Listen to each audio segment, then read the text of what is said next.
and gentlemen, this is Trisha with Insectopia, and I have been chatting with Susan in the chat box down there, just talking about what we wanted to sketch today. And I think we're going to be looking at this sweat bee here that I have under the microscope. Nice and super pretty shiny. We love them very much. This is a color that we call structural color rather than pigmented color. Hi, Hashi! Because structural colors are never going to fade, and they're actually made by little crystals on the exoskeleton, and that's actually how how the color gets made. It kind of bounces around in the crystals rather than being a pigment, so it can never fade. Yay! We've got a couple people here. All right. So on this specimen here, I just ran out of time for attempting an identification past family. There's a part of me that wants to see if I can do it really quick. So I'm going to see if I look up the halictids of the state this one is from. This one's from Michigan. It was collected September 9th of 2011. We'll also get a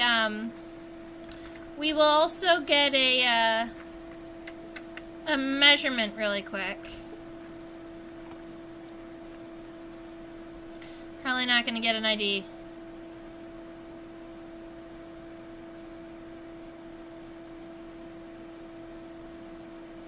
But we can look.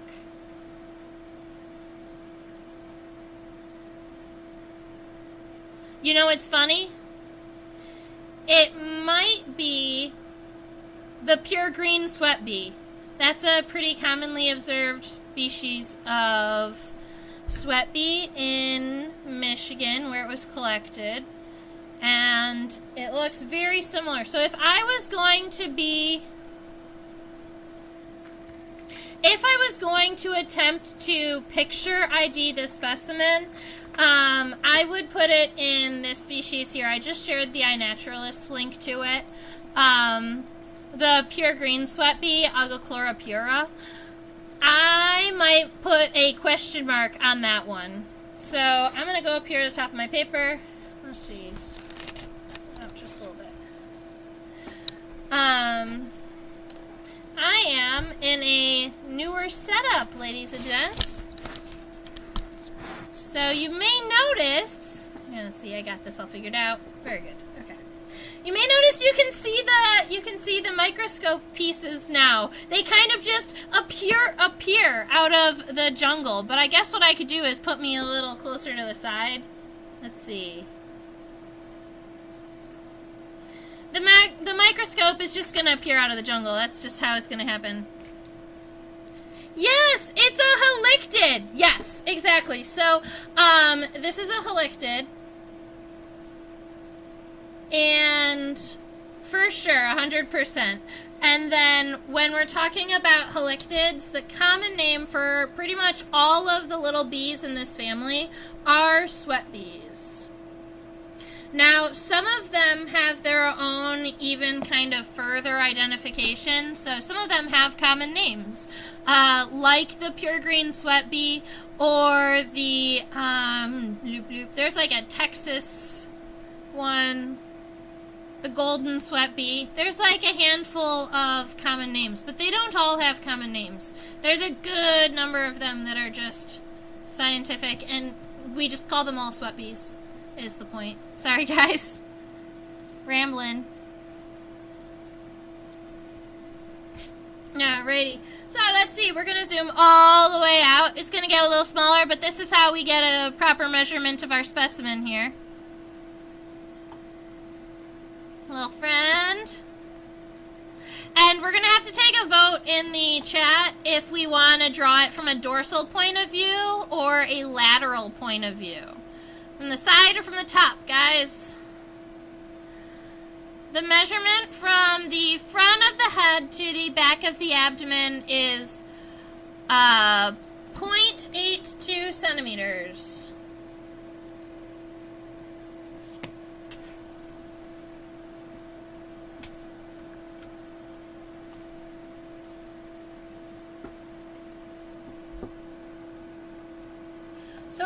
looking at it from the side.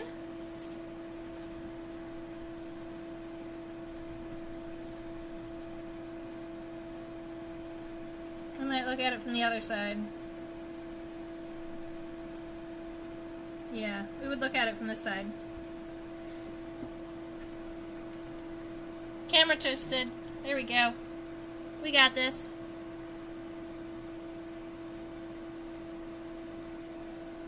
Looks like Susan votes lateral, and also Susan was the only one to vote, so we're going lateral.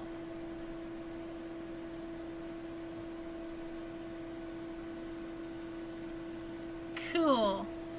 I want to leave it kind of zoomed out for a minute so that we can get the overall shape and some of these ratios figured out. Because we're going laterally, I'm turning my paper sideways. You like how the hymenopteron's abdomens meet their thorax? True. They is happy with all of the ways. Awesome.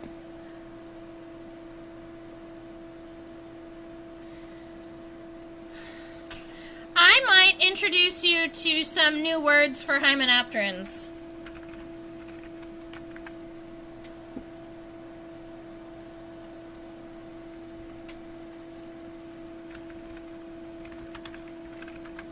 I want to make sure that I have my words right first, but I believe we're going to talk about, yeah, we're going to do it. So, when we're talking about, we'll do it while we're doing the overall drawing, and then I'll show you what I'm talking about. This is really cool. I think that you're gonna love it because you're gonna learn something new about the body shape of hymenopterans in general. A lot of times, and all of the time that we've been working together, we've called it head, thorax, and abdomen because that is the body parts for all of the insects. But with hymenopterans, because of the way their thorax meets the abdomen, we'll zoom in and show you it. We actually have different words for that middle and that hind body part that I just hadn't like actively been using. We'll show you. It'll be cool. All right. So for this head, it almost looks like it's dorsally flattened a little bit, so it's pretty elongated rather than being wide, and a lot of times I'm wondering if it's because her head is turned. So give me a minute while I... No, that's just how she is. That's so cool. Alright.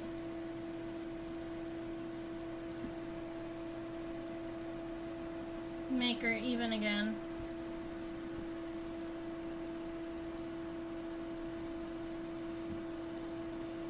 Alright. So my guess is she's going to use that that head shape so that she can kind of reach down further into flowers. So right about here, I'm going to start with the back of the head really light. You ladies and gentlemen know that I like to start my sketches super light, and then when we zoom in, I'll start doing some final lines and using it and going pretty heavy. But I'm going to start by making this little parenthesis, and we're making this kind of elongated face here. Almost like on the top it comes out and then angles down, but then on the bottom stays mostly flat after that parenthesis. So that's about what I'm going to do for our head here. And when we move back to this segment, this section, this is where the thorax starts, right? So we've got here coming up, and we're going to call the thorax mostly a box until we zoom in a little bit. So we're coming down here. Now, funny enough, the thorax ends here, and there's another little itty bitty segment right here before you get to the area we've been calling the abdomen. So this section here kind of comes out, comes back. I'll finish down here, make these boxes out, and then it almost looks like, yeah, the abdomen kind of has this little step up. So from here where we're connecting, we're going to go up, and we're going to have to make it round out more. All right, so here is the deal. Our friends hymenopterans here, they have a head, a thorax, and an abdomen, but this middle part right here includes technically the first segment of the abdomen, which makes this section here something different. We call it the mesosoma. And a lot of times when you're going through keys, like, sometimes they'll use it and sometimes they'll just call it a thorax because that's what everyone calls it. But this is our mesosoma here, and that is our thorax and the first segment of the abdomen. And then I'll go ahead and write that here in case. And then when you get here to what is just the abdomen, it's the abdomen minus the first segment, right? So this region here is what we call the metasoma.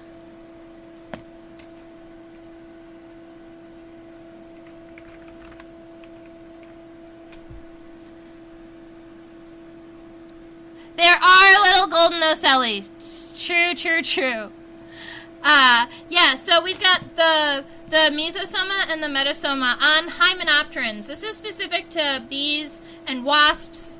Ants don't really have this. Ants have 2 nodes and then their abdomen starts. But pretty much all of the hymenopteran, they are the meso and the metasoma, the thorax and the abdomen, instead of, because of the way the body parts are. Alrighty, so we've got that taken care of. Now, let's see, I've got some body happening. My thorax is about 1.5 the length of the abdomen. Abdomen is 1.5. Alright. We're also going to be looking at the texture of this friend. It's really, really awesome. The first pair of legs connects up here in the front. I'm just going to kind of give myself a start here. And then the middle and hind legs, there's a little gap here. They're going to come back and they're going to be angled out further. So I'm just going to give myself the start for the legs. I also want to look at and give myself kind of the start for the wings. The shoulder piece is called the tegula. And I feel like 90% of the time I'm teaching, I forget that word for some reason. So I've made sure to remember it today.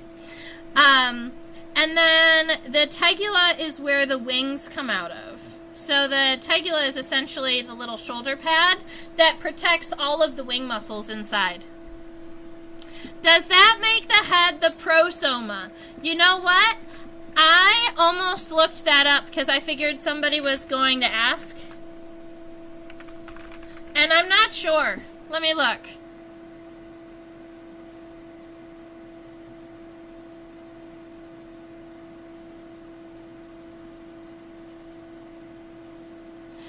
Yes. According to an anatomy and physiology book, Stingless Bees of Mexico. According to this book here, it says that the prosoma is also the head. I've never actually seen that anybody write that word, like in a key or anything like that. All right, let's zoom.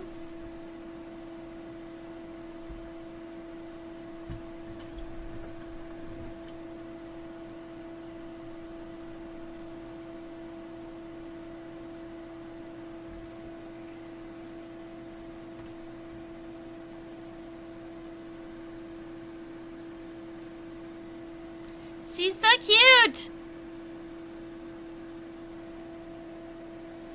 Oh, I forgot that about this specimen. This specimen doesn't have antenna. Sorry, guys. Alright, so we're going to have to sketch it from a lateral point of view, and we will look at this bee head-on also for a moment, because it's so cute. Now, as, ooh, why did it turn? Stop turning. There we are.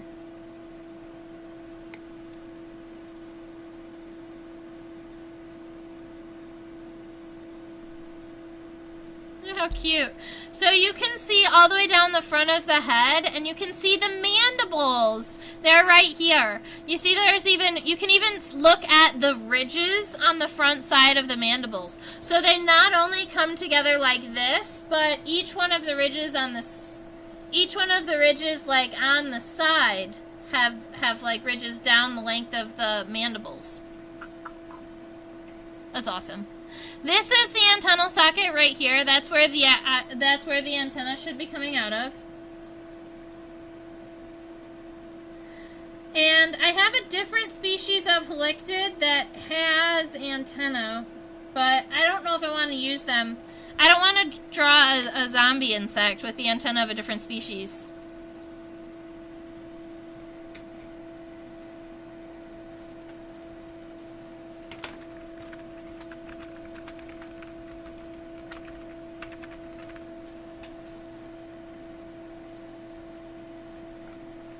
Are sweat bees generally solitary? Yes, I believe so. They create little burrows, little places to live in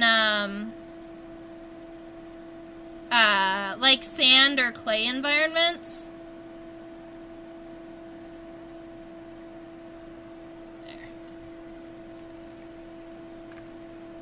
They dig down into the ground. And they make individual, like, holes that they fill with pollen for their babies. Alright, I'm starting right around here. I'm going to make this nice and round, kind of lower, on the lower side of things, because I want this head to be kind of angled.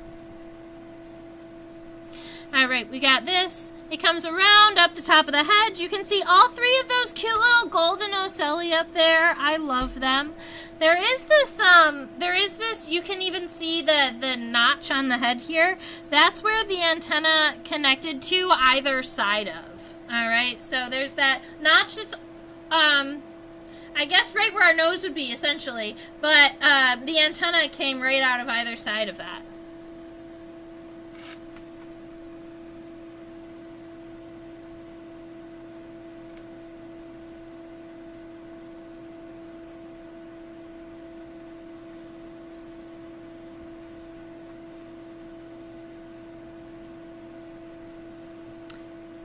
Alright. Now, I'm not going to finish that line up yet, because what I want to do is come back and add my compound eye.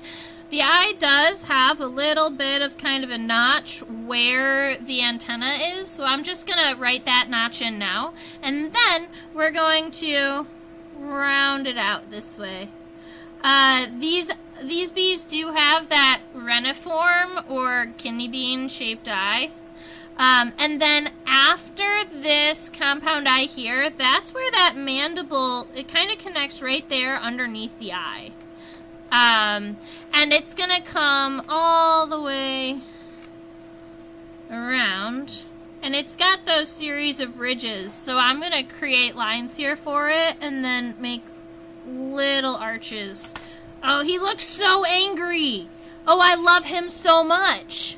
Her.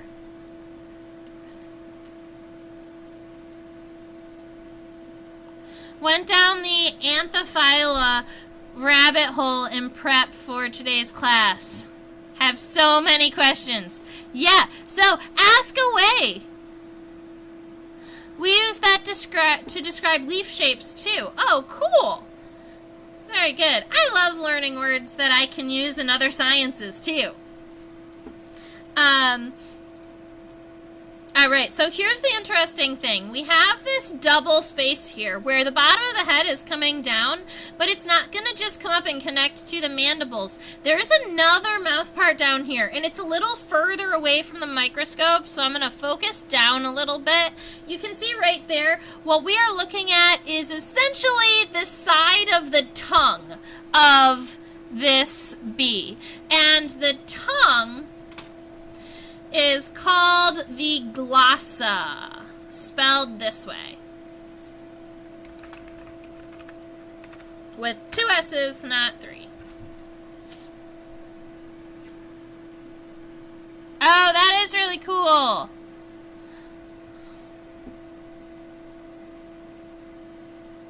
Did they specify like what was transmitting the disease? Was it like sexually transmitted? Because I know there are a lot of insects that'll have like sexually transmitted diseases. Sammy, not right now. Sorry, baby. You can't hang out today. So I'm gonna create a line that goes from the bottom of the head around to essentially the bottom of this mandible here. That's gonna create another segment, but what I'm creating is this line here for my glossa.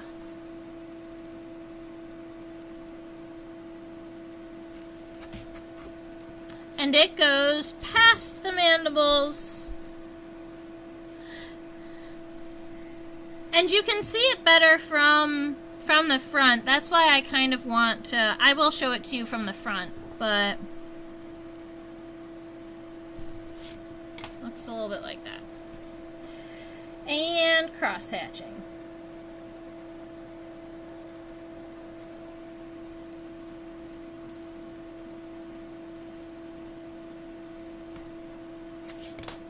Okay. Returning her.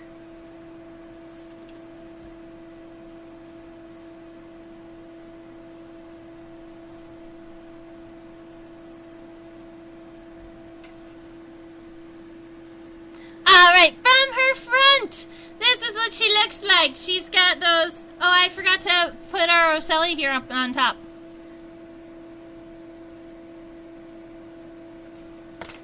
From her top, this is a little bit...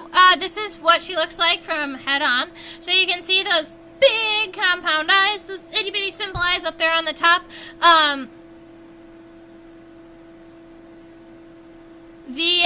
The mandibles here, you can see they look pretty powerful. They look pretty tough. I'm not sure if they use them to dig. Because if they're digging into the sand, but a lot of them are going to use their legs. A lot of insects use their legs. I don't know what sweat bees use.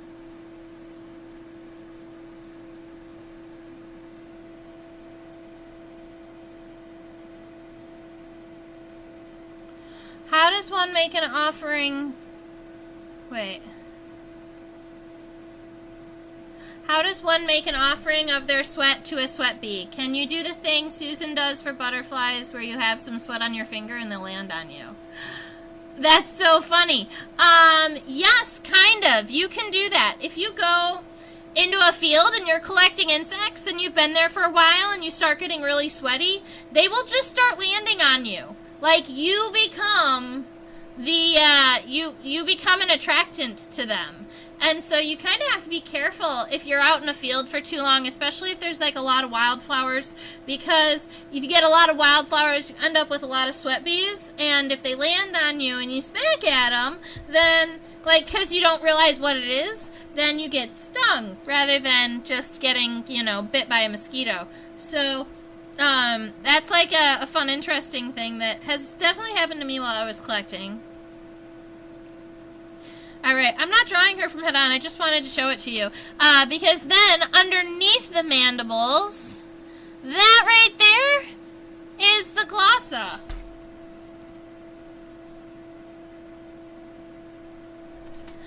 And there's a part of me that feels like those have to be palps. Which makes the glossa an adapted maxilla. Actually, there was two pairs of palps, so maybe the glossa is the maxilla and the labium combined. That's cool, though. So that's what you're looking at here, is like there's this long stem, but also you have these, I guess they're four two-segmented palps coming off from these that is going to help the bee drink nectar.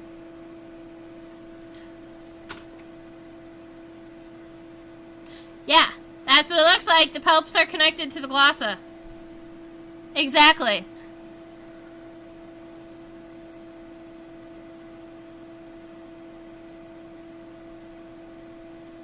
She was talking about viral spillover from commercial hives. Yeah, that's a rough one. Because so many of the... Yeah. I feel like to own bees, you should have to go through like disease and colony training, upkeep type of stuff. But I think you can just purchase them.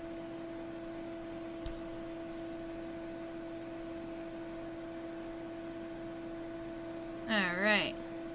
Let's see. I'm trying to catch up on chat. Nina said she's been stung because they gather at the back of her knees.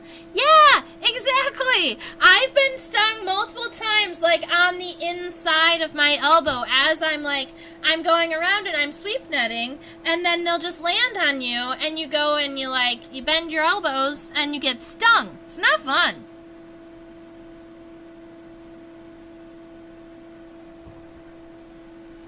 Alright, let's check out the mesosoma.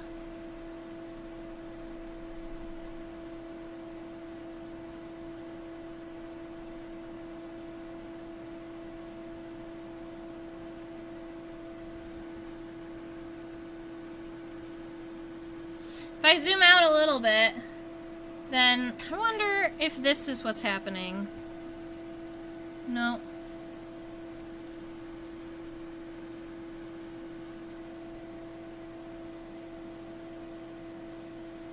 It's so pretty!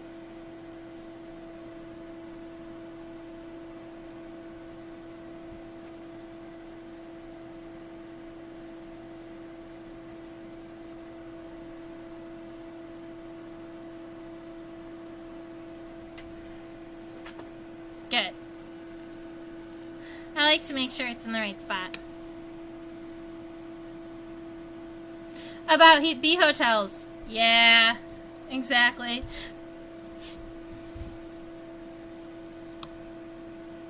Alright, so on this bee, we have...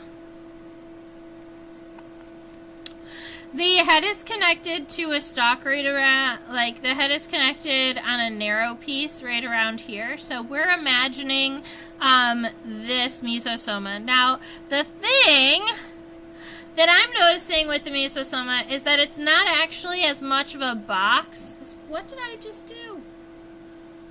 It's not actually as much of a box as the whole front corner is cut off, because there's actually, that's the coxa right there. So if we go from about here to the middle of the head and you cut this part off, that's going to be more the shape of our mesosoma. So we've got this coming up, rounding out, and then it's going to go down right about where the right about after the wing here. So I'm going to cut it just a little bit shorter than I originally had, and then I'm going to take this corner off. Maybe I'll give it a little bit more. I'm going to go in between those two. Yeah, that's better. So this whole region here, there's a segment that looks like it comes down in this angle, and that's because there's a segment that comes down this way that's actually the coxa. That's the hip bone. And then the femur is the first one that kind of comes up towards the head, and the tibia comes back down. So that's kind of how we're going to be working our leg on that front leg. So it's okay that the mesosoma comes in at that angle, because the coxa kind of fills out the rest of that. Now, I might have made my thorax looks like maybe a little bit too long. That's what happened. We shorten everybody up, because we come here for a short period of time, and then we are going to angle. Let me see. Nope, we're going to round it out.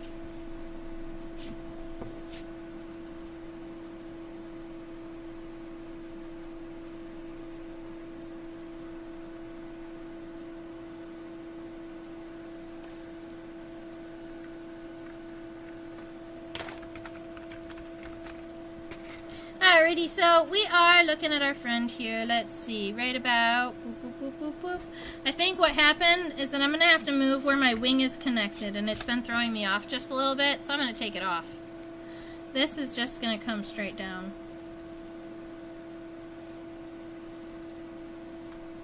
Yeah, something like that. Sorry guys if you followed me. Let's see. Alright, so we've got this kind of shape on the thorax. I think that it might even be shorter than this. I was trying to make the shape down here look about right. I think I might be adapting or changing it as we add things to it. We'll see what happens.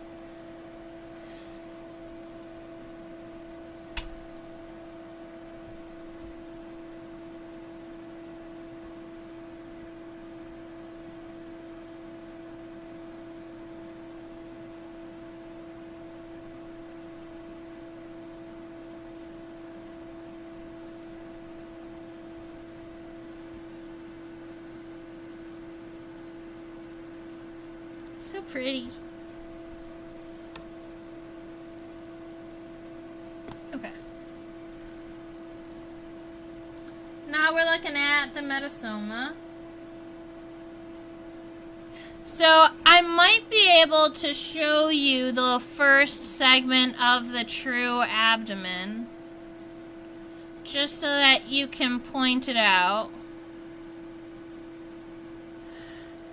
Alright, if you look right around here, there is a little line. That's a suture. That's the creation of kind of the next segment. And this segment right here, all it is a little cap on the end of the thorax. It ends right around here. It's really short. It comes down to right around here and comes, wait.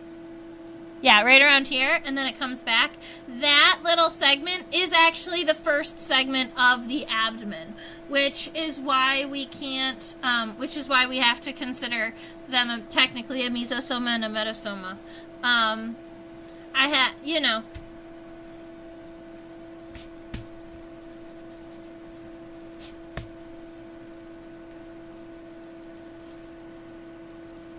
Alrighty. Fun stuff.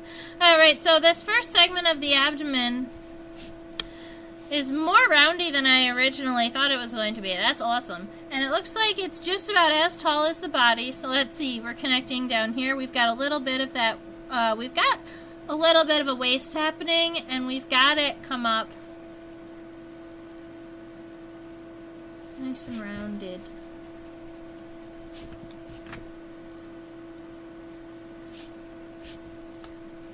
Alright, and then for this body part, I want to get all of the metasoma in the camera at least, so that we can see the different pieces.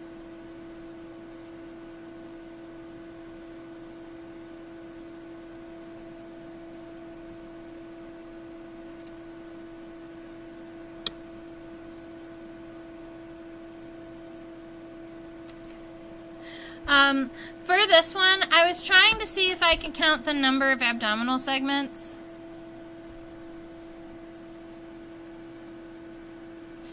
But with the wings kind of being in the way, maybe I can do it in person. 1, 2, 3, 4, 5. 1, 2, 3, 4, 5.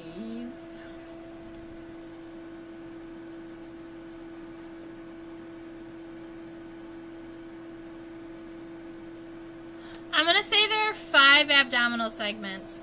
At the end, it almost looks like there could be a 6th one. So if someone came up to me and said there are 6 abdominal segments, I would believe them. But there are 5 that are truly visible from this point of view. I love what almost looks like the blue, green, black striping on the abdomen.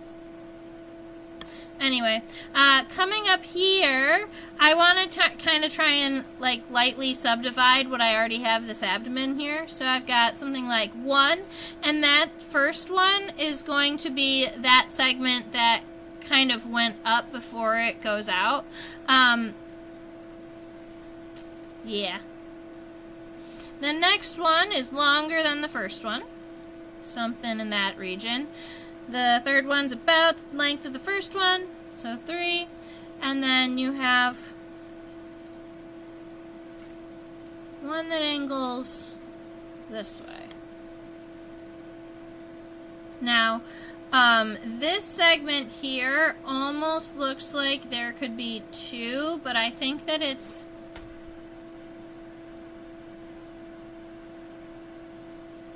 possible that there's another one right there at the very end. We're going to have to zoom in better on it. I want to get these ones done, and then we'll zoom in better for that.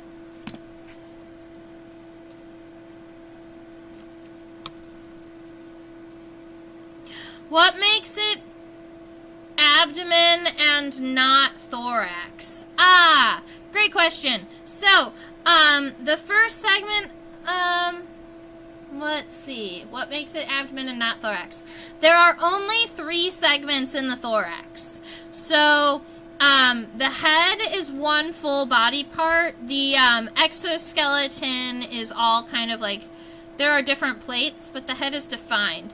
The thorax is always 3 segments. So you'll see kind of 1 plate, 2 plates, and 3 plates. And those are where the legs are connected. Alright, and any segments after this segment here is automatically considered part of the abdomen. Even if it's in this section with connected to the thorax and then you've got one here, that's still one full kind of segment of the exoskeleton, so it counts. It counts.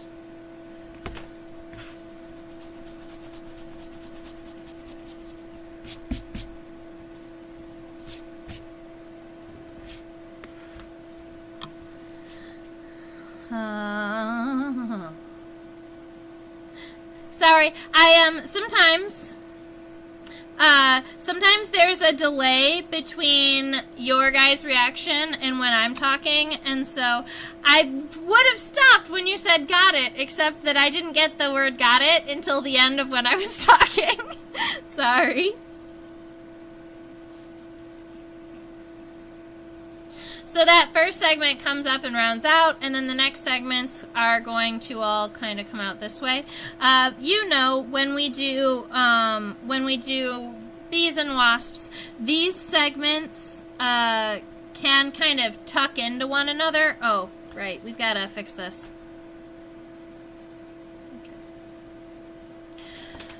When we do these guys, we also give ourselves a lateral line here. It's going to start at the middle of this one. This one is almost like a cone, like it's all connected, but the rest of these are going to have top segments and bottom segments. I wonder... Nope, it's not better on the other side.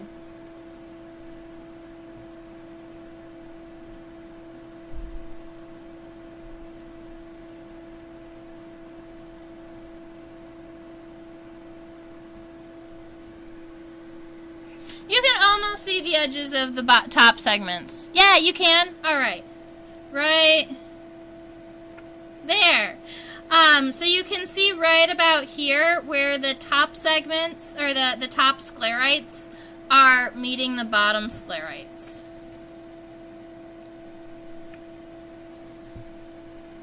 We've gone over sclerites before. If anyone needs a refresher course on sclerites, go ahead and let me know, because there's a whole little mini conversation we can have about them. But right here, we're doing the top piece. We're going to come down to that lateral line here, that side line, and then we're going to round it out. And then, for that bottom one, we're going to come in just a little bit and round it back out towards the line, and that's going to create our segment.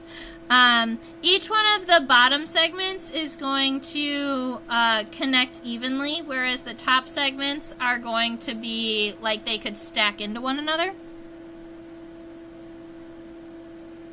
So our bottom is going to stay mostly straight, and then all the other segments are going to meet it.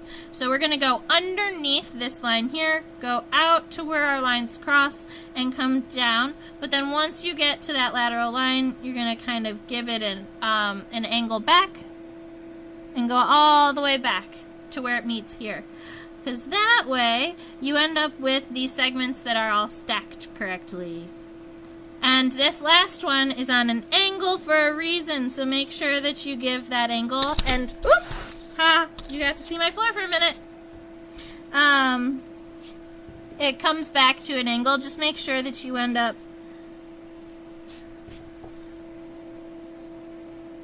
getting it to the right place.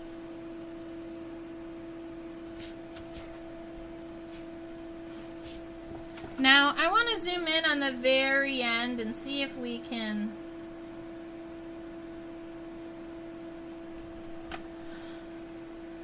See, I think that that last segment...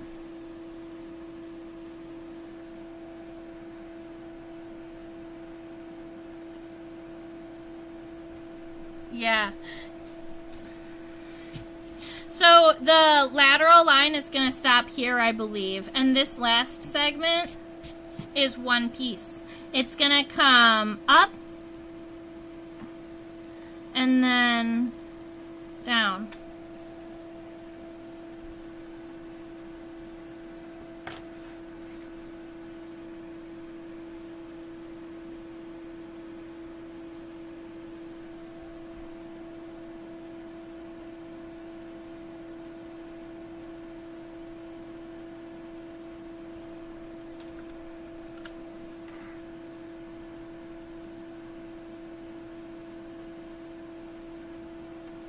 Yes, there is.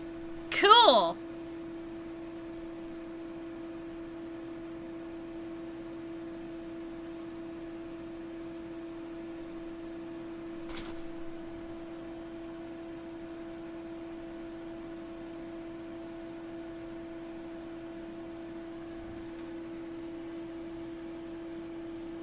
It's like a darker line that goes all the way across. Alright, so we've got a lot of the body taken care of. I think that when we're coming back through the thorax, we might add some of the sutures or some of those lines inside of the thorax. I don't know. I must have skipped those earlier.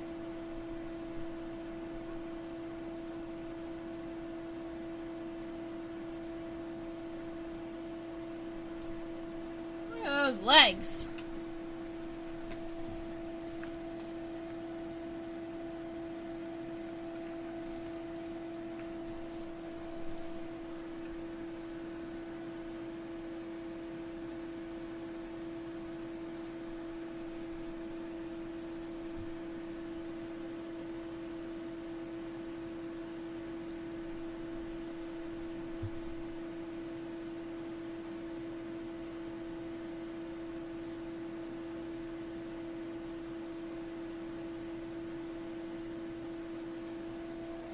Alrighty. I was trying to get a good idea bottom to top what I was looking at, so I focused up and down just a little bit just while I was thinking about how we were going to start this. I do want to start down here at the coxa, so we're going to create this little line that comes down. And when it comes down, it actually rounds out away from the first segment of the thorax a little bit, and that is where the first leg gets connected. So this is the coxa coming down. There is a small trochanter, or that little knee piece. It's going to be right here, and it's going to be really, really small. And it's going to be kind of triangular, wide at the base and narrow at the top. And what it does is it just creates, creates the bend for the leg so that the femur can come back up in this direction. Now, the femur on this specimen is not very long at all. In fact, none of the segments are incredibly long. So this femur is going to go up to maybe right around here, but it shouldn't really interact with the eye. No. So, I'm going to bring my femur up right around here. And the femur appears to be covered in hair.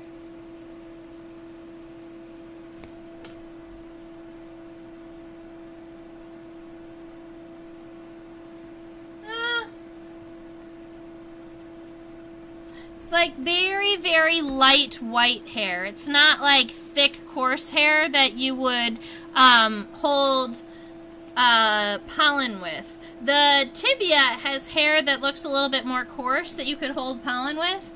This hair looks more sensory-esque. It's very kind of light and spindly. And it's coming off the bottom half of the femur here.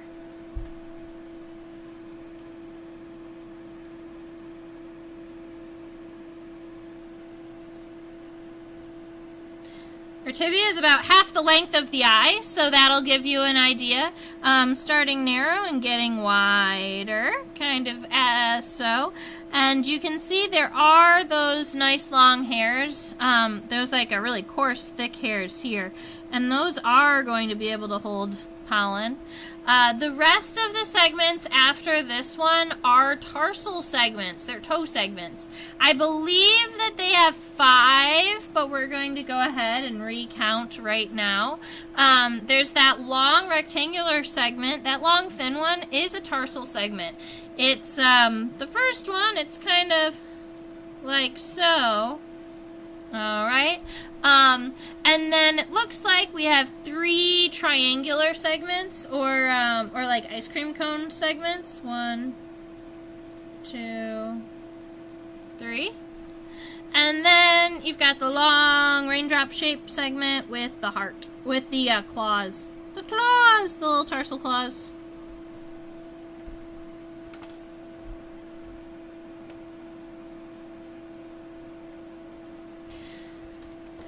There you go.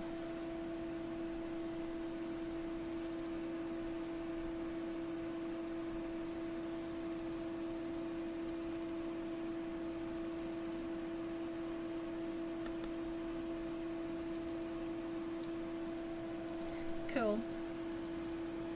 We should zoom in on the claw. All right, deal.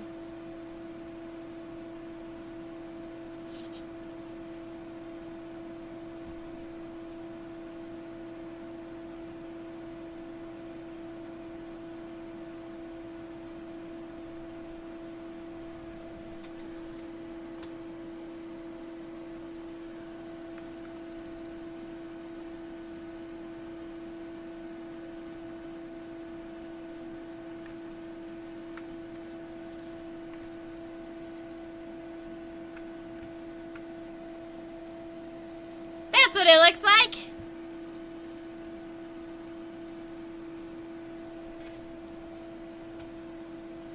I love claws that are bifid like that.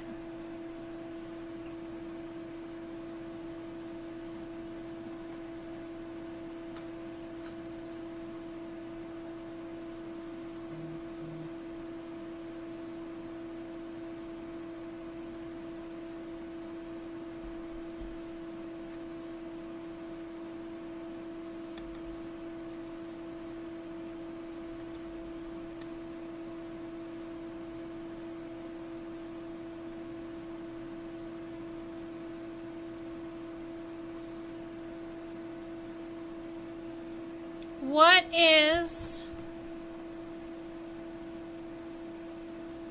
that middle point?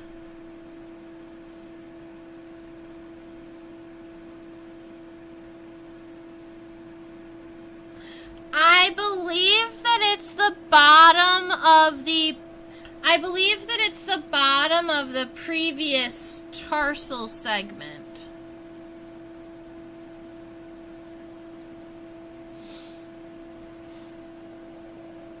I believe that's what it is. It's not, it doesn't seem to be connected to the tarsal claw. It seems to be connected to behind the tarsal claw. What I don't understand is the one side of the claw looks like it's grabbing this way, and the other side of the claw seems to be kind of straight. Like, they don't seem to be like this. They look like that. Like, one of them looks like it's going off in the wrong direction.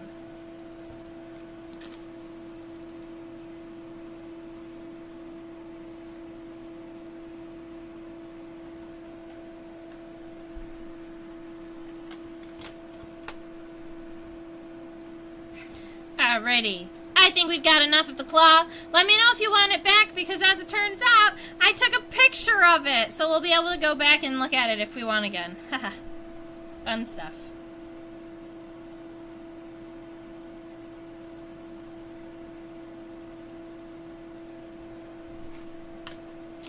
Now, when we were looking at the mesosoma, we didn't draw any of, like, the individual... Ooh, look at that. The lines kind of within here, which may have been, like, what was throwing me off. I'm not sure what threw me off on this guy. But, it looks like what we can do is start creating some of these lines. So, from here about in the middle, we're gonna arch down and come up, and then right at that point where it comes up, that's where the tegula is. But, from this angle... the tegula is this piece right here. So instead of it having it come down this way, it actually looks more like that. That is going to be where our wings are connected.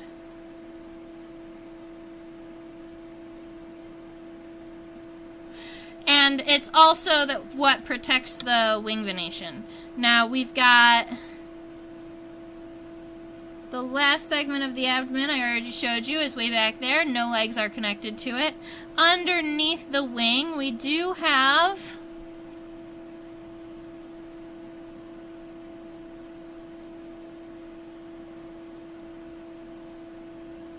something along these lines. This is the first segment of the thorax. It's where this leg is connected.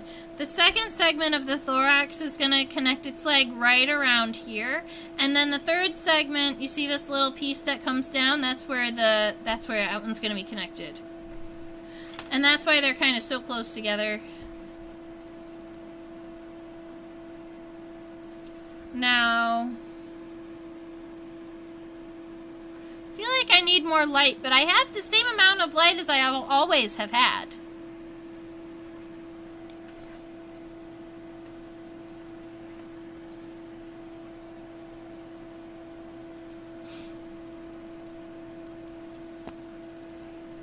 I hope that you can see the coxal segments here when we're looking.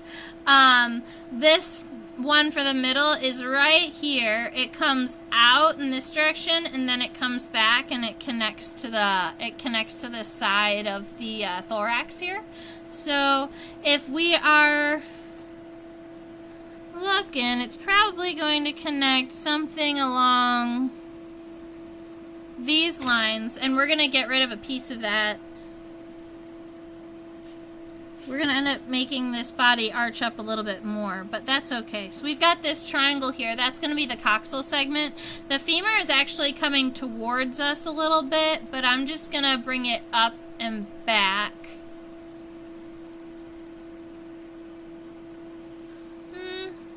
Maybe I'll bring it up and towards us.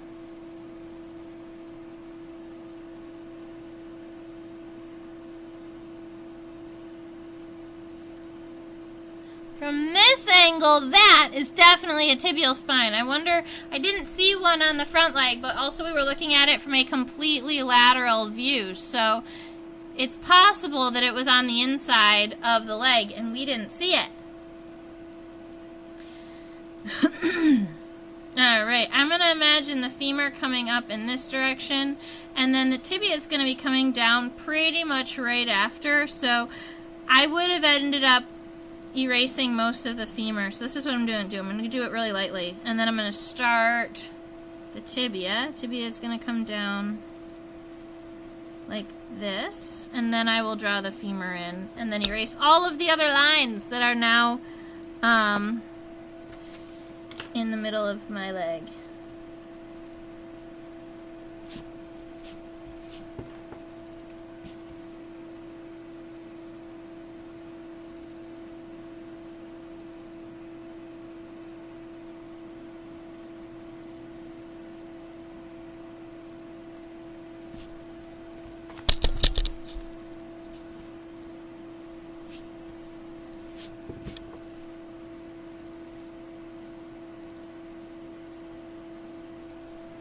Alright, so coxa, femur, tibia.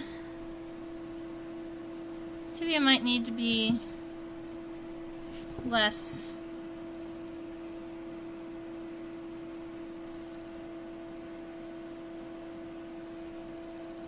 Yeah, more like that. And then you've got that one spine that we can see from this angle now, so I'm going to put it in there.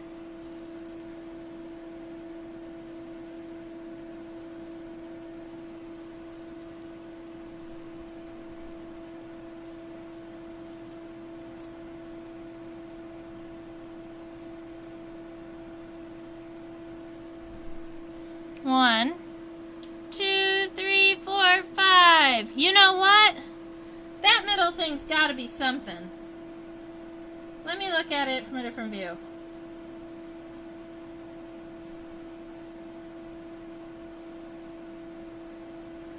Alright, I lied to you.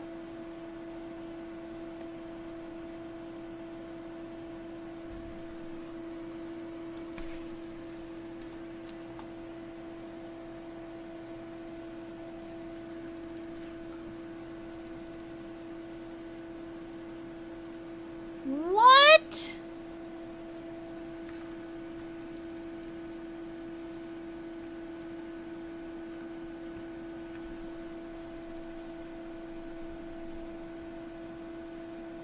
Okay. That's really cool. The middle joint that you were seeing was not a piece of the tarsal segment, but another series of claws? Just from a weird angle. You couldn't see it very well in that old picture, but in the new one, they're coming out towards you. Yeah, that's what we're seeing. We're totally seeing an extra claw. It's like 2 claws. Right there in the middle. They have 4 claws. That's right here. If you look, you've got the 2 on the outside, and then right here, we saw that like spine in the center, and you were like, what is that? And I was like, it's part of the tarsal segment.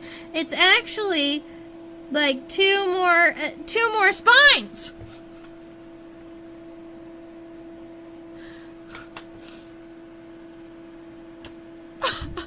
What are they hiding? I love that. I have no idea why they need so many. I mean, I could guess a couple of reasons. It might help digging. Because they're digging in the sand. It might help combing the hair. Maybe it helps combing the pollen out of their hair.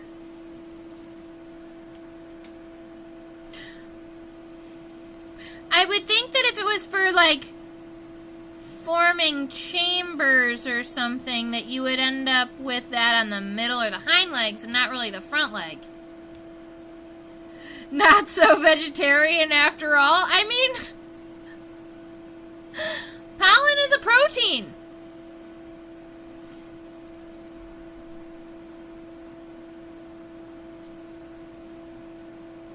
That is a whole lot of claws, though.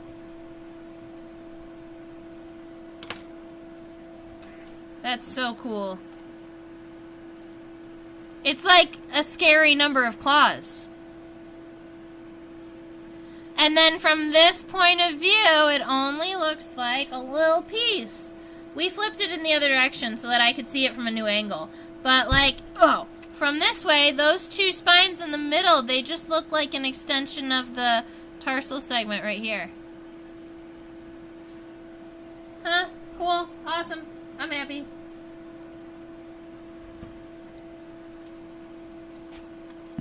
So in this middle leg, the first triangular segment is the largest, and then they get smaller. Because the last one is pretty tiny. And then you have that amazing claw experience down there.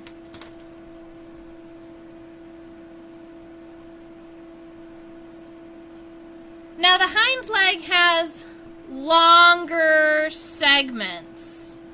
You can see the leg reaches all the way to the end of the abdomen. It also has regions where they do collect pollen.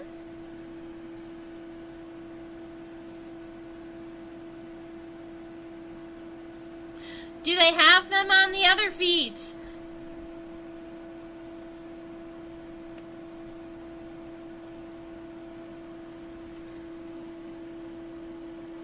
It's so hard to tell.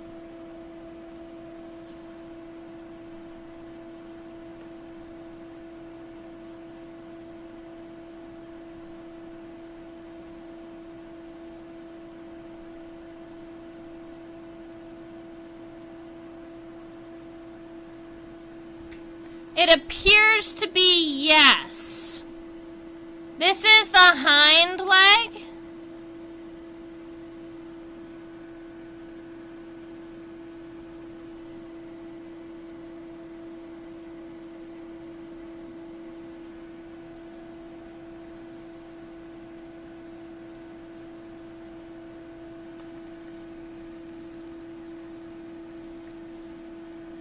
Yeah, I mean, they still have that kind of additional thing right there, and I think that that's what we saw when we were looking at it from the other direction, is that's where the, whoa. What just happened?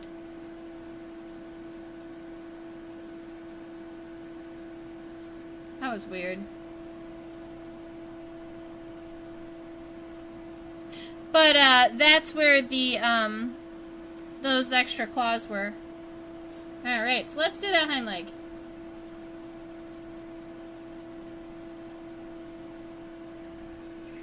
Oh, I know what's happening.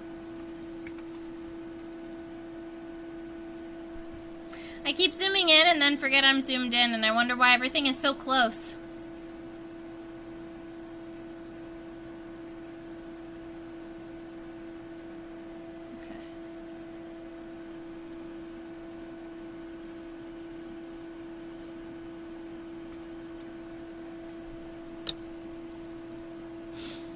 So the hind coxa connects right about here, right after the middle one, and it's pretty narrow, but it does kind of run out just a little bit, so I'm going to give that line here. I'm not going to put a lot of the body parts in here, because the legs are kind of the legs are up here. So our femur, let's see, what do I want to do? I want to give, he goes up there, got him, this is the coxa.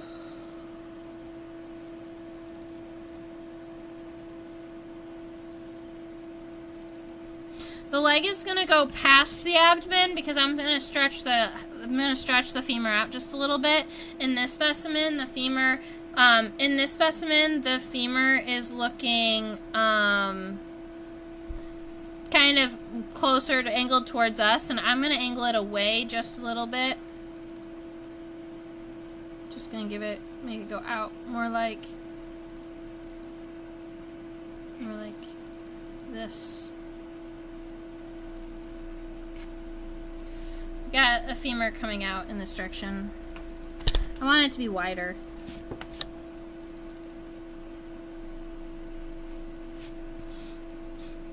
And then our tibia is that first one that's in focus there. In comparison to the length of the abdomen, it looks to be about half-ish. We want to go to the end of at least the second segment on the metasoma.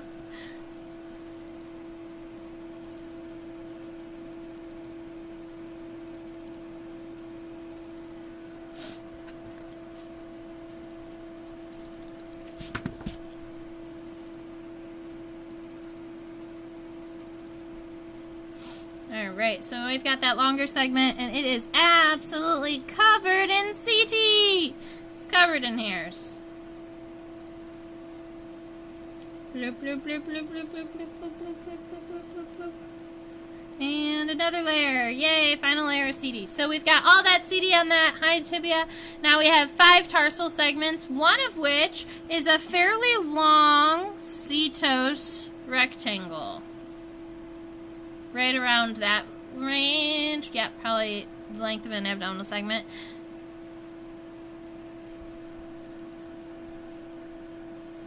Yeah, that's about right.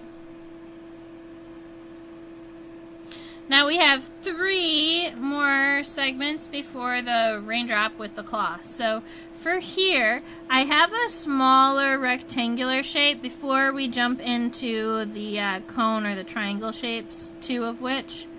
And then the raindrop with the claws. And keep in mind, these are biped claws with a 3rd one in the middle somewhere.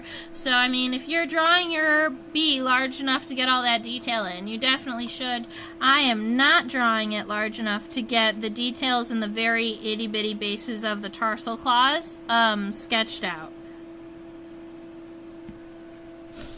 But that gives you head, mesosoma, metasoma, the legs, the front, middle, and the hind legs.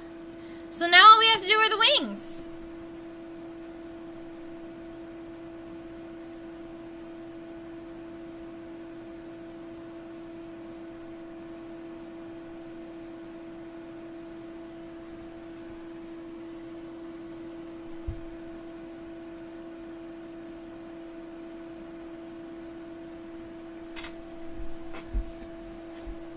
Bonus points to who can tell me how many subcostal cells a sweat bee has.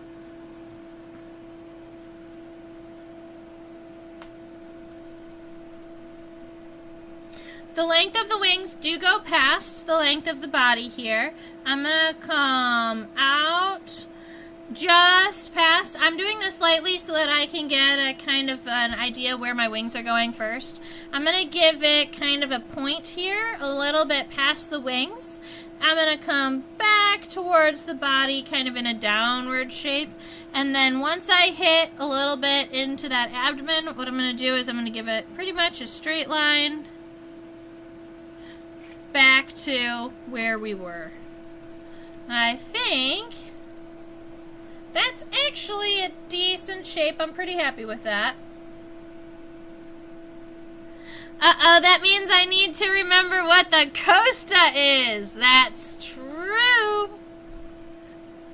Sometimes we talk about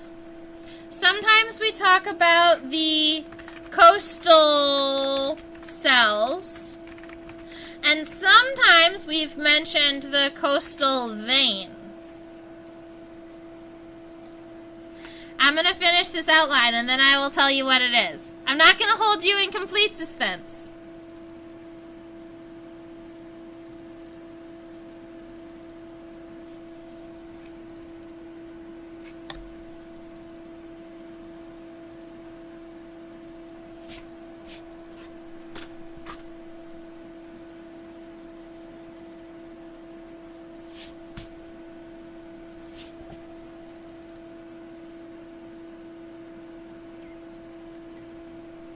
Yes, it is. So, the coastal vein in this case is the very, very top of the wing. In fact, that is the case in all wing venation. The coastal vein is this leading vein right here along the front edge. It's very, very thick. So this right here is what we call the coastal vein. All right. The coastal cell is this one right here. All right. It is the cell that's on the edge. It's on the edge of glory. In butterflies, that's the distal cell. Discal cell. D-I-S-C-A-L.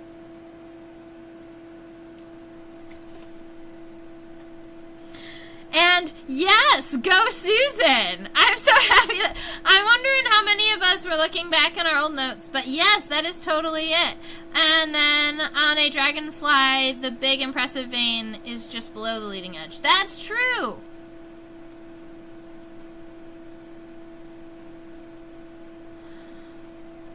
Yeah, so this one right here is the coastal cell.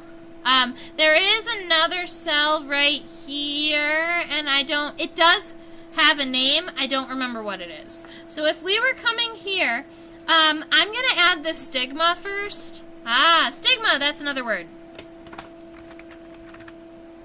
The stigma is this little dark part. And it looks like it's almost like double shaped, whereas a lot of times it's just one. Let's see. We're going to look at where this bottom angle is, and we're going to come in a little bit. So our stigma is going to be right in this region here. Maybe a little bit longer. That's about right. And then we've got the little bonus one.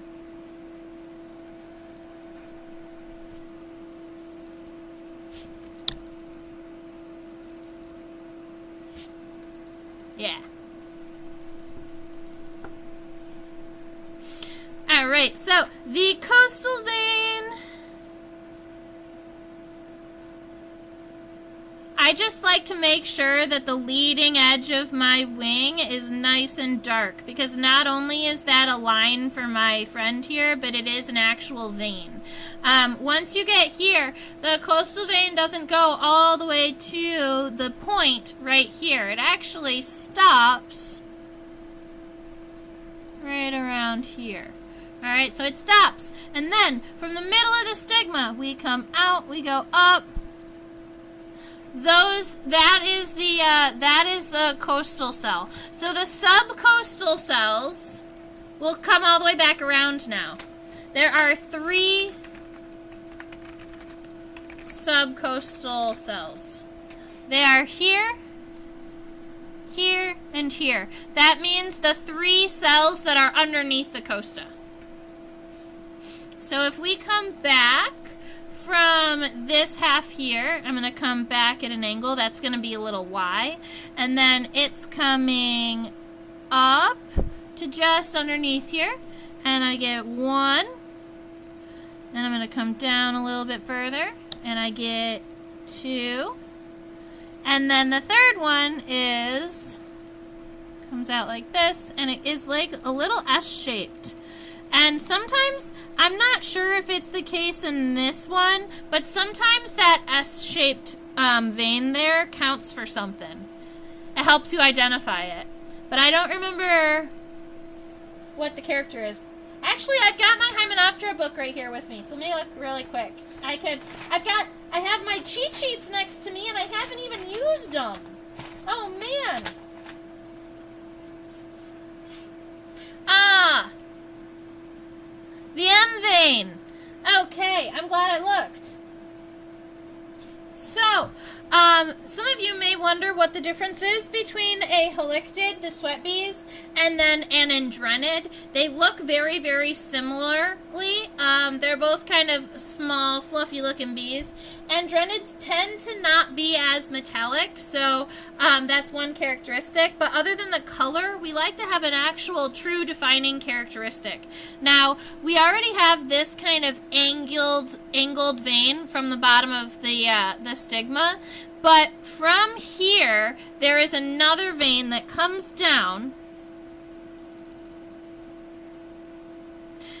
and it is super strongly arched.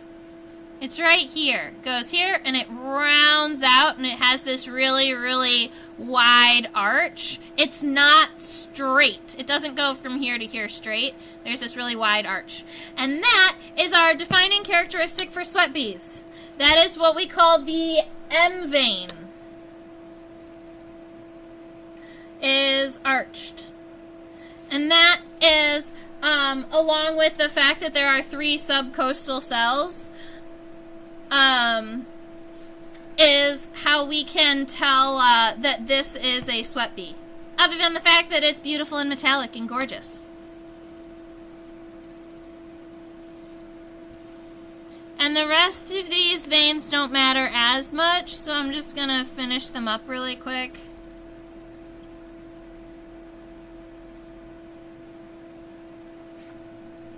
Alrighty.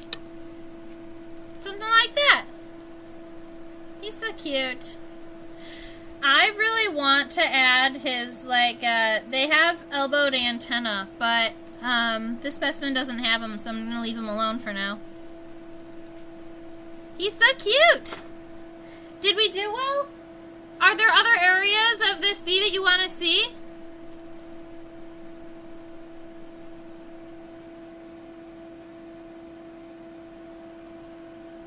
Discal cells for butterflies. I like it. Very good.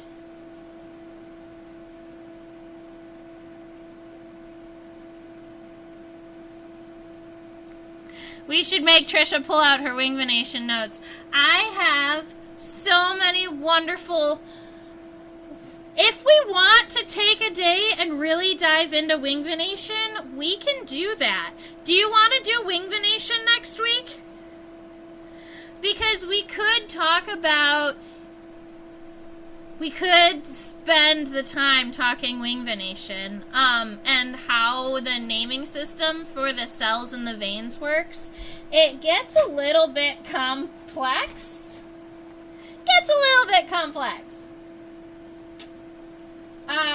But they all have a very similar, it's kind of like, it has rules. So it's like, the costa, the subcosta, the median, the radius, and then the anal veins going from top to the bottom, and then there are numbers involved, and so we could totally talk about it. Oh yes, I'm probably not here next week. Okay. Whenever Susan is here next.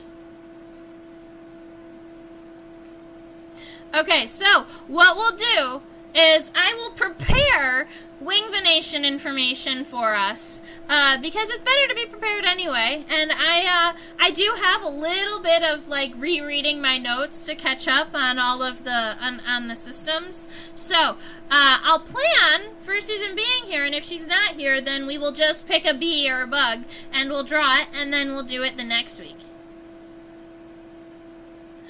I know they are not insects, but how about a woodlouse? Ooh.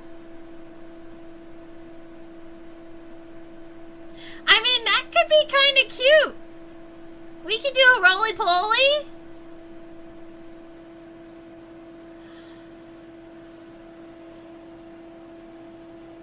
There's a part of me that thinks that drawing that one would almost be better to live draw it. Like, draw a live specimen rather than a preserved specimen.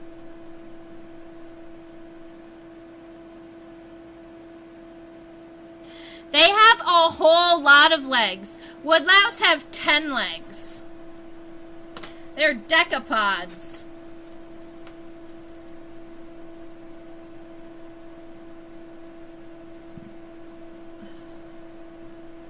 To see the veins on certain butterflies is the vein of my existence. Seriously, butterfly wing venation is the worst.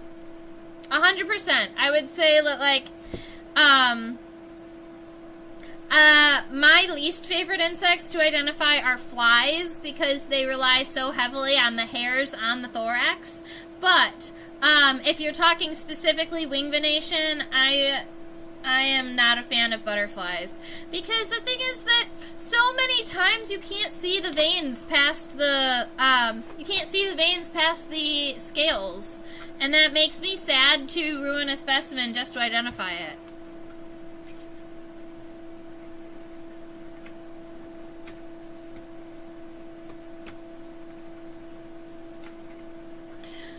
Maybe the week after. Yeah, we'll do the week after, Susan. That sounds good. That gives me a little bit of extra time.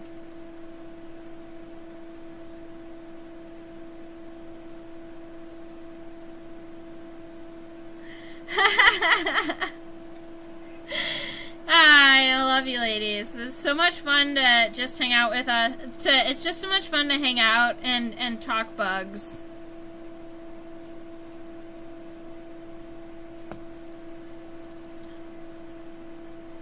Draw the veins in first as best you can. It's very true.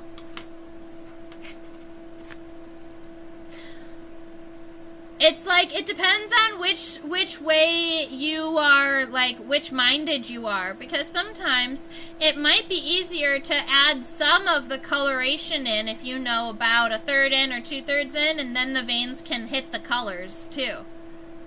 But it's definitely easier to focus on one and then base it off of the other, depending on if you want to do veins or colors. Alright, so I think we are pretty much done. It sounds like night, Hashi. Have a wonderful one. There's my button. Oh no! The background is gone. Where'd it go? Ah, well, we get fireflies.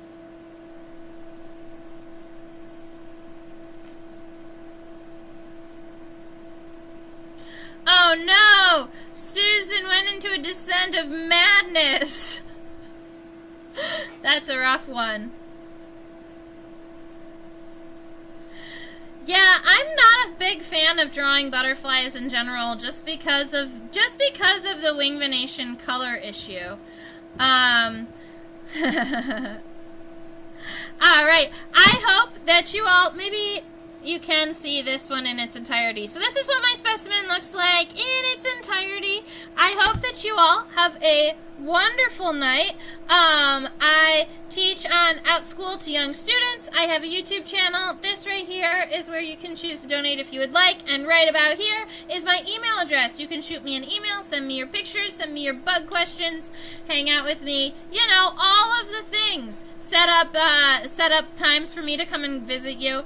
I'm still working on that with 1 or 2 of you. So I hope that you all have a wonderful rest of your night and stay buggy. Bye. Yes, please, Avea, tag me in an Instagram post. I love it. The my hashtag is @Insectopia2015.